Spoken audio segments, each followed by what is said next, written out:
कि जरता जवानी। ए टीवी देखे आला दिल्ली में रहेला भाई। अरे पपियो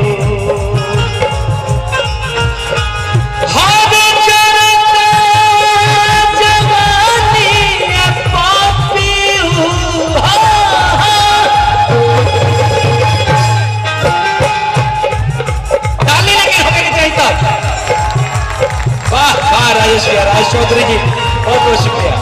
विपिन दुबे भाई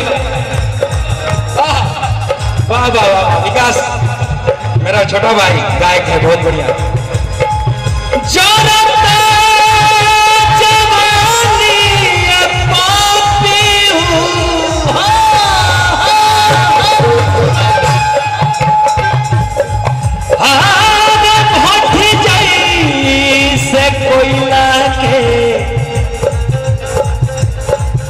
आगला के सैया तहरा का घर द्वार छोड़ के दिल्ली में तू नौकरी के चक्कर में लागल बड़ा।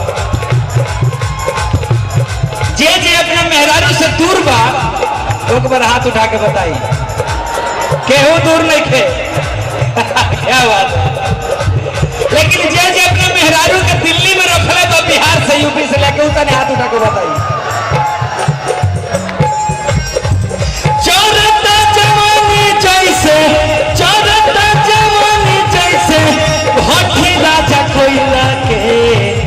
अगला गोसैया तहरा अगला गोसैया तहरा रुपया कमैला के। अगला गोसैया तहरा रुपया कमैला के। अगला गोसैया तहरा।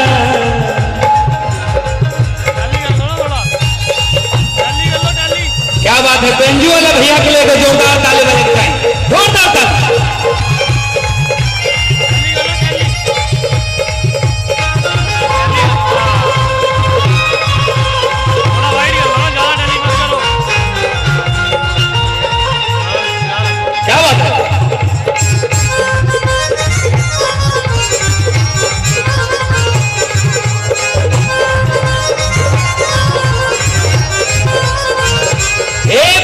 भैया हो कि कह के गयो कि हम आएंगे परसों। अरे कह के गयो दिल्ली की हम आएंगे परसों। राह देखती हाँ मोरा बीत गए परसों।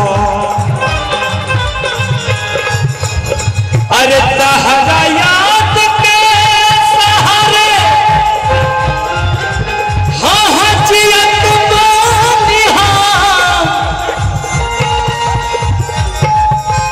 हरायावे से पहले भाई भुला गई सरसों।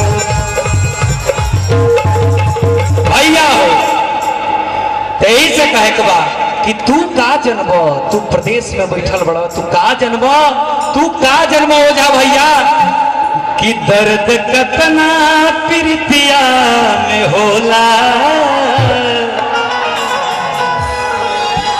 प्रेम के कौन रोगी बताई।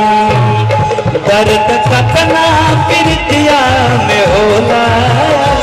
प्रेम के कौन रोगी बताई। वो दर्द कतना प्रीतिया में होला। प्रेम के कौन रोगी बताई। दर्द कतना प्रीतिया में होला।